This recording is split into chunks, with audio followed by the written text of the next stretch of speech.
الحمد لله ذي الجلال والإكرام والصلاة والسلام على أفضل الرسل وأكمل الأنام سيدنا وحبيبنا وشفيعنا ومولانا محمد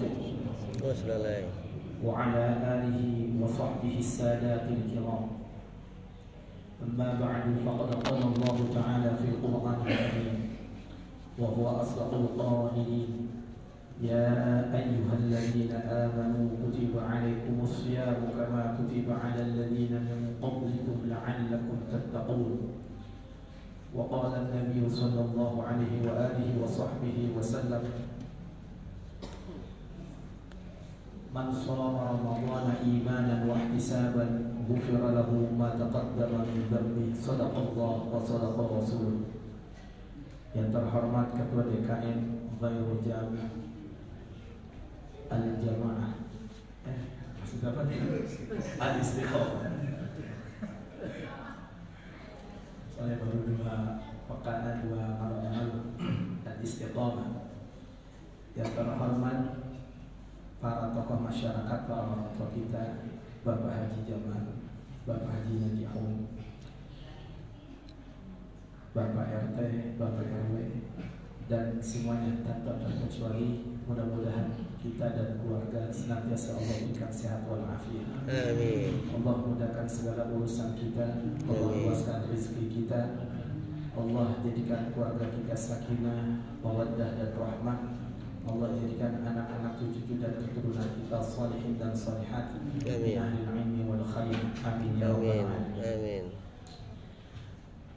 Hadirin hadirat rahimakumullah. Alhamdulillah, dengan izin Allah kita bisa berkumpul.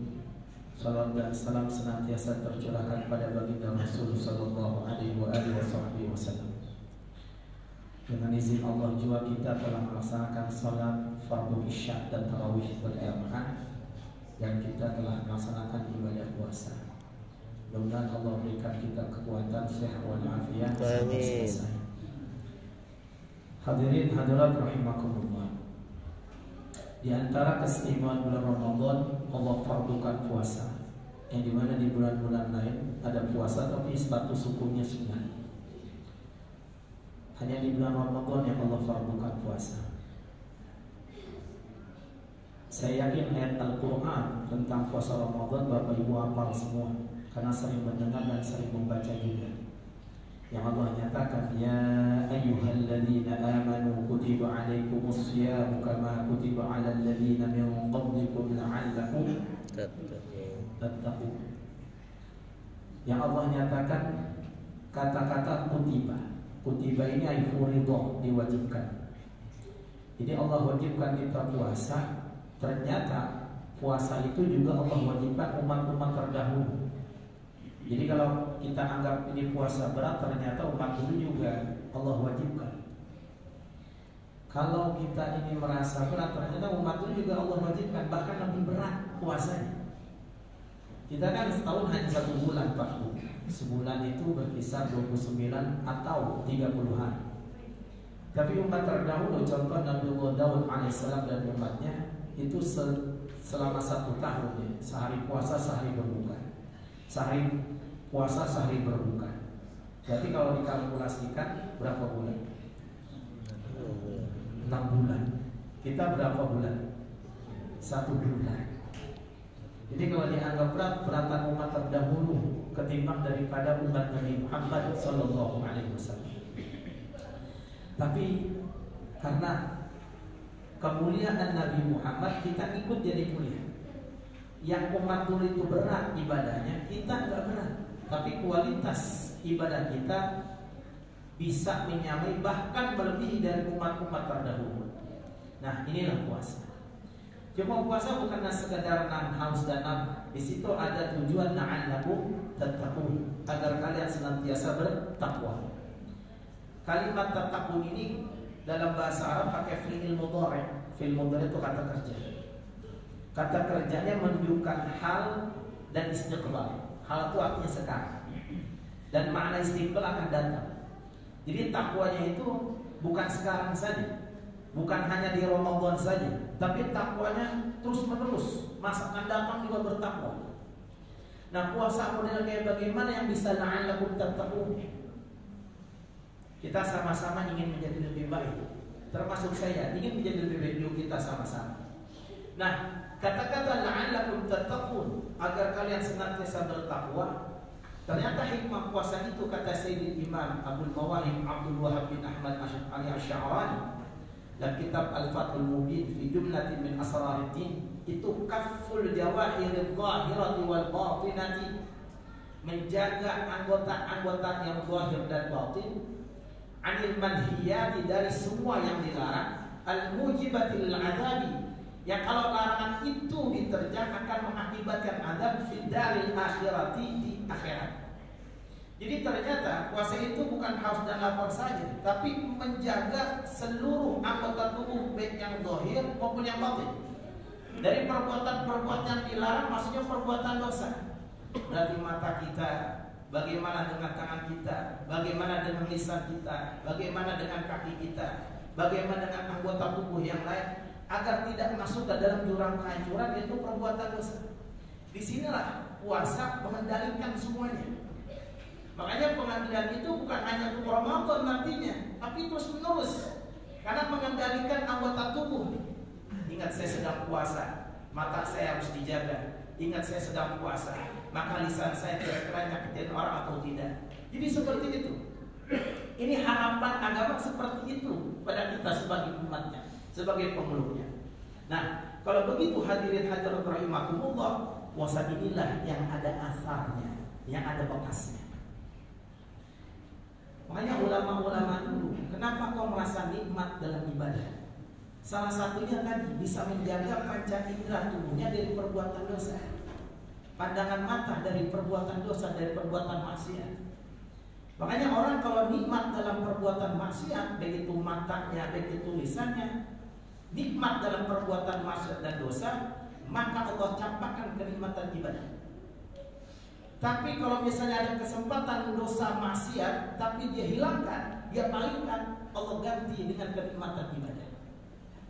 Jadi siapa yang mau nikmat dalam kemaksiatan, Allah hilangkan nikmat ibadah. Siapa yang ingin nikmat dalam beribadah, maka bisa atau dia berani untuk menghilangkan kenikmatan maksiat dalam hidupnya. Makanya kita ini orang lagi, kalau di depan kita ini perempuan, kita jangan mau jalan di belakang perempuan, karena itu di depan pandangan mata kita, iblis sama setan digoda melihat belakang wanita itu. Meskipun kita belum tahu di mukanya cakep atau kurang cakep nih, tapi dari pandangan sorot mata iblis itu tuh menggoda kita. Makanya kalau kita di belakang wanita, apalagi terbuka auratnya naik motor, kita nyari. Cuma masalahnya dia nyari lagi, itu masalahnya. Jadi sebenarnya kita jadi belakang dia. Ini mau malah dicari sih. Ini urusan begini nggak keluar mudah. Yang tua aja masih, apalagi. Oh, ternyata kenikmatan ibadah tuh kita nggak rasakan karena nikmat dalam maksiat. Tapi ketika bisa masuk kita palingkan, enggak. Allah ganti dengan nikmat ibadah. Puasa salah satunya begitu tuh, mencegah tuh anggota-anggota tubuh dari yang perbuatan-perbuatan bisa membawa kita pada kehancuran baik dunia maupun akhirat. Nanti kalau sudah seperti itu, matanya dijaga, lisannya kira-kira kalau gini ngomongin orang, kira-kira mata begini orang tersakiti atau tidak. Kalau Allah ganti dari kenikmatan ketika ibadah. Makanya Imam Syafi'i rahimahullah taala itu ketika baca Quran di bulan Ramadan, kita gak usah ngomong bulan Ramadan dulu, di luar Ramadan sehari semalam khatam satu kali. Kalau di bulan Ramadan 2 kali khatam, dari subuh sampai maghrib sekali khatam, dari maghrib sampai subuh sekali khatam, berarti 2 kali khatam, 60 juz. Nggak bakalan orang tuh kok bisa lama-lama baca Quran kalau nggak ada kenikmatan, pasti ada kenikmatan. Di sini yang misalnya hobi main catur, misalnya di sini ada hobi main catur, nggak cukup setengah jam, itu bisa berjam-jam. Kayu dilihatin, meneng baik, karena ada kenikmatan. Di sini yang dulu mungkin hobi mancing atau bahkan masih sekarang mancing juga. Gak mungkin setengah jam, 1 jam. Itu berjam-jam. Ini yang gak punya hobi mancing, mau ngapain empang dilihatin. Tapi yang punya hobi mancing ada kenikmatan. Kenapa kok yang ini kok enak? Karena kenikmatan. Yang ini anjing, ini juga ikan bisa. Di sini bedanya ada kenikmatan. Yang hiking, naik ke gunung. Mungkin dulu masa muda pernah seperti itu. Kalau udah tua jangan dah. Apa-apa ntar.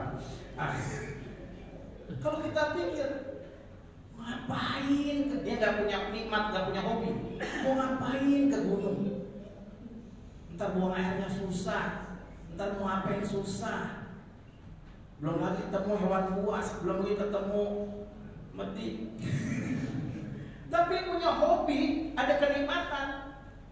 Ketika di puncak, luar biasa. Gak bisa dibayar oleh apapun. Itu Rinjani puncaknya tuh. Ini kata orang, bukan saya. Biasanya kapan ke Soronya Pak Haji? Nah, itu di bawah dan puncak, di bawah awan, di atas awan. Nikmat luar biasa. Ada kenikmatan. Ibadah begitu juga, kok bisa baca Quran lama aja. Ada kenikmatan. Kita mau baca Quran 1 sudah kita targetin. Baru baca 3 lembar, kita kepet yang halaman berikutnya. Lama amat ini ya begitu. Karena kenikmatan gak ada. Oh ternyata selama ini ketika kita lesat dalam bermaksiat, pandangan mata apapun jenisnya, Allah cabut kenikmatan ibadah. Tapi kalau kita kekeh, kita kuat, enggak, ini nggak boleh. Allah ganti dengan kenikmatan ibadah. Pilihan. Puasa angka begitu tuh.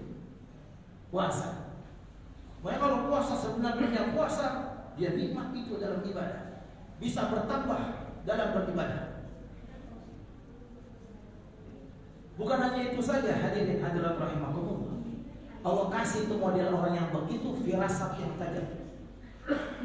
Cahaya dari Allah Subhanahu wa taala yang menjaga daripada anggota tubuhnya untuk bermaksiat pada Allah, sementara dia bisa tapi dia palingkan. Allah kasih firasat yang tajam. Contoh begini, Sayyidina Utsman bin Affan, dia seorang sahabat Rasulullah SAW. Beliau punya watak agak lembut, maksudnya beda dengan Sayyidina Umar bin Khattab. Tapi apa yang terjadi? Ketika ada sahabat mau silaturahim ke rumah Sayyidina Utsman bin Affan, mau main ke rumah Sayyidina Utsman bin Affan.